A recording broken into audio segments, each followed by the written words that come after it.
esse material orgânico, essa fonte energética, ela pode vir muitas vezes pela luz, certo? Pela ferramenta utilizada, pode ser através da luz, pode ser através de substâncias inorgânicas, para aí sim utilizar como fontes para a produção de substâncias orgânicas, né?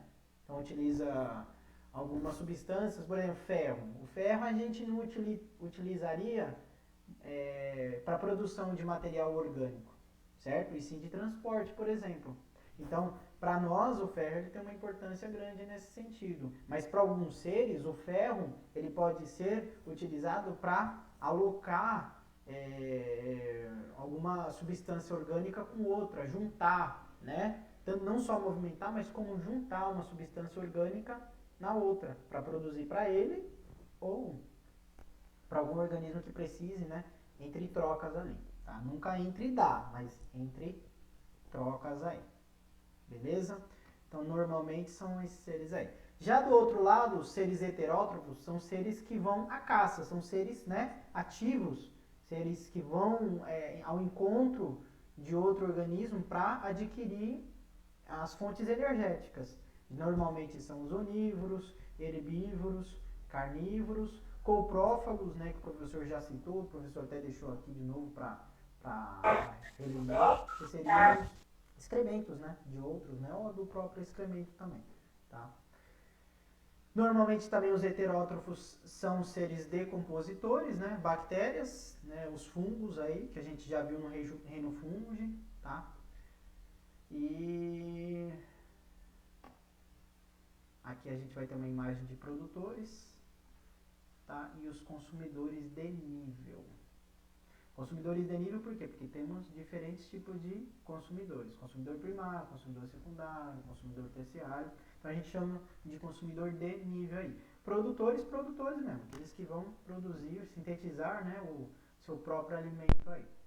Beleza? Entendemos isso? Partir para taxonomia. Pessoal, taxonomia e sistemáticas não são coisas separadas. Eu quero dizer para vocês, de novo, né, a gente já viu essa aula. Inclusive eu utilizei o mesmo slide que eu achei que eu montei, ficou legal para mim, tanto ler e tentar explicar da melhor forma para vocês. Tá? Como é assim que funciona. Tá? Sistemática, então, é uma área dentro do ramo da biologia, tá? Que visa estudar a biodiversidade dos seres. E ela está ali dentro da sistemática, a gente encontra a taxonomia e a filogenia. Tá? Então, sistemática é um ramo que vai utilizar esses campos de ideias, esses campos de estudos, que é a taxonomia e a filogenia. Beleza? A taxonomia, pessoal, deriva da palavra taxon, que significa categorizar de diferentes tipos, né, o ramo. Taxon é uma característica dos indivíduos, tá? É uma característica que tende a separar os indivíduos aí. Então, por exemplo, tem antena, não tem antena, o rosto, como que é um rosto redondo, um rosto quadrado, um rosto pontiforme, né? Como que é o número de patas, né? O número de pernas, tem rabo, não tem rabo, presença de orelhas, olhos, são tudo o quê? Partes de um organismo, são partes do corpo, certo? Se tem ou não tem. Tendo todas as partes do corpo, vai ser classificado em um grupo. Não tendo, vai ser classificado em outro grupo, certo? Isso a taxonomia trouxe. Já a filogenia, ela vai reconstruir os indivíduos aí na história, ao longo dessa história aí, certo? Através de características e semelhanças, tanto características físicas que a gente pode ver, por exemplo, a presença de número de olhos, número de antenas, número de patas, tá? Como também a questão do DNA. Hoje em dia se estuda muito o DNA, o material genético dos organismos aí. Beleza? Então aí a gente vai estar trazendo, né, essa classificação aí. Tem a vida, tem o domínio, tem o reino. Quem muito escreveu daqui para baixo, por exemplo, do filo em diante, né? até a espécie ali foi o von Linneu, né? Que é um dos, foi, né? Na verdade, foi um dos botânicos, né? E médico também, médico suíço aí, que a gente viu no exercício anterior, certo? Daqui do reino em diante, quem foi classificando foram outros além dele, mas a gente utiliza até hoje, né, essa classificação aqui, né, esse nível, né, de classificação aqui. Beleza? E começa como? Vamos começar como reino, né? Porque vida e domínio acaba saindo um pouco à parte aí, mas do reino até a espécie. Que o professor falou sobre reficofage aí. Beleza? Que é o que o professor vai cobrar, inclusive. Do R até a espécie aí, do reino até a espécie. Então, célula é uma unidade fundamental dos seres, isso a gente já viu já na aula, o professor passou, tá?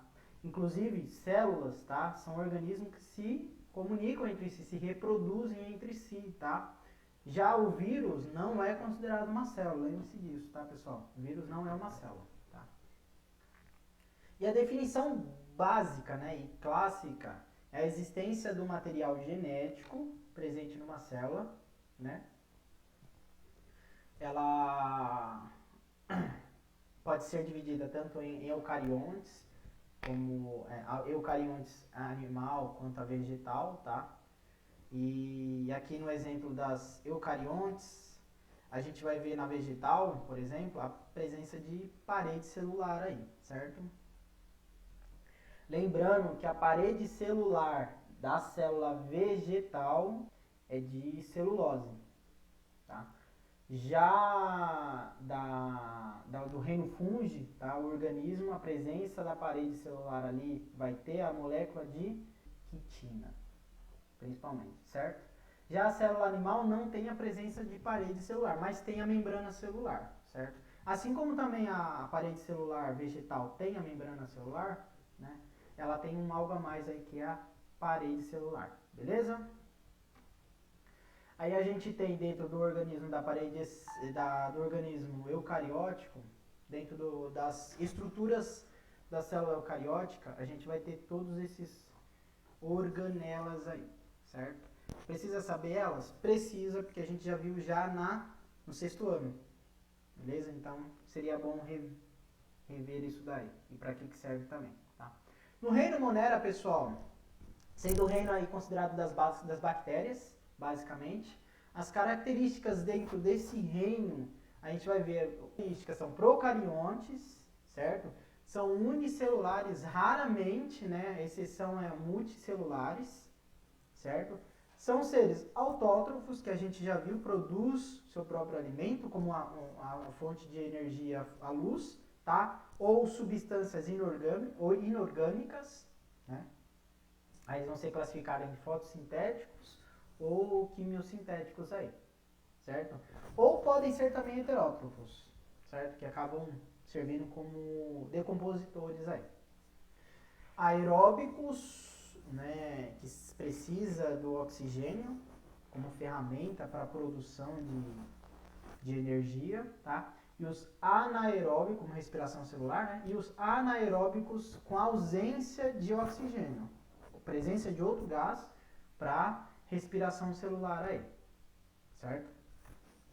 A reprodução desses seres pode ser sexuada ou assexuada. Assexuada por bipartição, vai gerar clones deles mesmos, né? São seres que vão ser não, na verdade vão ser iguais, né? São seres iguais, por quê? Porque ele foi gerado dele mesmo, né? Um outro organismo gerado dele mesmo. Isso a gente já viu em sala, tá? Já assexuada, a gente vai ver uma troca de material genético de uma bactéria com outra bactéria da mesma espécie, tá? Não pode ser de espécie diferente, porque eles não têm essa comunicação com espécies diferentes, né?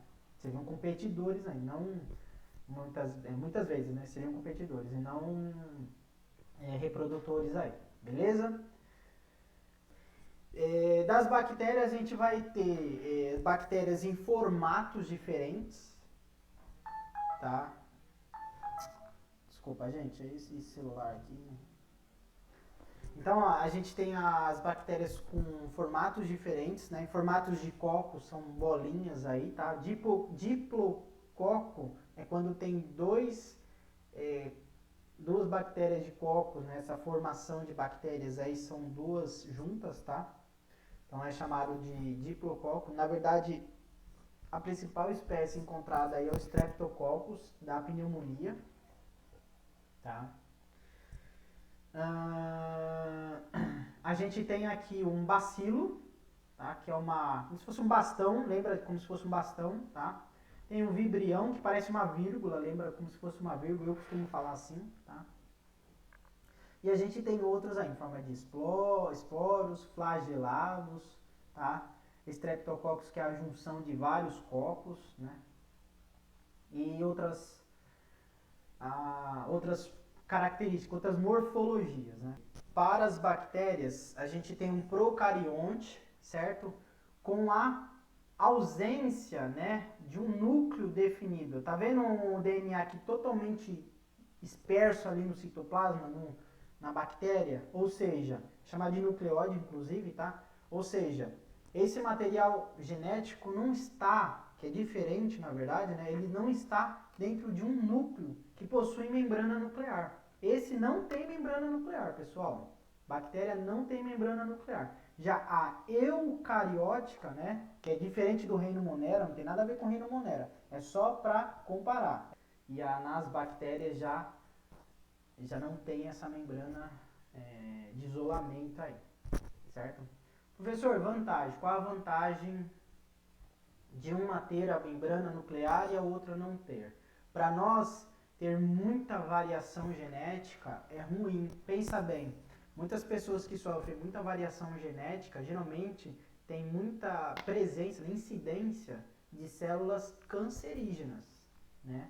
Porque são células mutadas, são células que mudam muito rápido e não acompanham o processo evolutivo, geram cânceres, tá?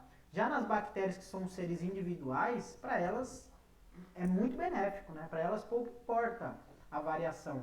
Para elas, ao contrário, a variação vai trazer mais adaptação ao meio. Por isso, muitas vezes, para a gente combater uma bactéria do tipo Streptococcus, por exemplo, se ela mudar muito rápido, a gente usar um tipo de antibiótico e não matar, o que acontece? Certamente esse antibiótico não presta mais, tem que trocar esse antibiótico, utilizar outro medicamento, né? Outro remédio aí para tentar combater essa bactéria, a proliferação dessa bactéria aí, certo? Então por quê? Porque ela mutou, ela se multiplicou de maneira diferente aí, beleza? Pessoal, então a importância das bactérias aqui que eu vou passar é utilizado muito na indústria, tá? Certo? Bacilos, por exemplo, lactobacillus vivos, são organismos, né, que é utilizado para a produção do Yakult, famoso Yakult aí, certo? A questão do ciclo do nitrogênio, né? Ela tem uma relação, lembra que eu falei do fungo que tem uma relação simbiótica com a planta? A bactéria também. A bactéria vai coletar nitrogênio também e vai participar do ciclo do nitrogênio aí, certo? Junto com a planta. Então ela libera aí, pega o nitrogênio e libera amônia para a planta, que a planta acaba utilizando bastante aí. Em contrapartida, o que a bactéria utiliza ali? Do espaço, né, e de açúcares. Bactérias também pode dar em açúcares. E a planta produz, né, a glicose, né, produz néctares, produz os açúcares da vida aí, né. E dentro da biotecnologia, pessoal, também a mesma coisa na questão da indústria, só que da biotecnologia a gente pode usar para a produção de medicamentos. Existem bactérias que são utilizadas hoje para sintetizar, por exemplo, insulina, né? Entre outros compostos aí orgânicos que para nós, para a saúde, né? Para tratamento médico, utilizado muito no tratamento médico, é utilizado na medicina para tratamento de algumas doenças, algumas faltas de nutrientes, algumas faltas de produção de hormônios aí. Beleza? Pessoal, por enquanto a gente fica por aqui. O desafio para vocês é rever o vídeo, né? Na verdade. E eu vou passar para vocês verem também o reino dos proctotistas, tá? E aí na próxima aula a gente entra no reino dos proctotistas e nos exercícios. Eu vou ficando por aqui. Muito obrigado. Agradeço muito a presença de todos aí.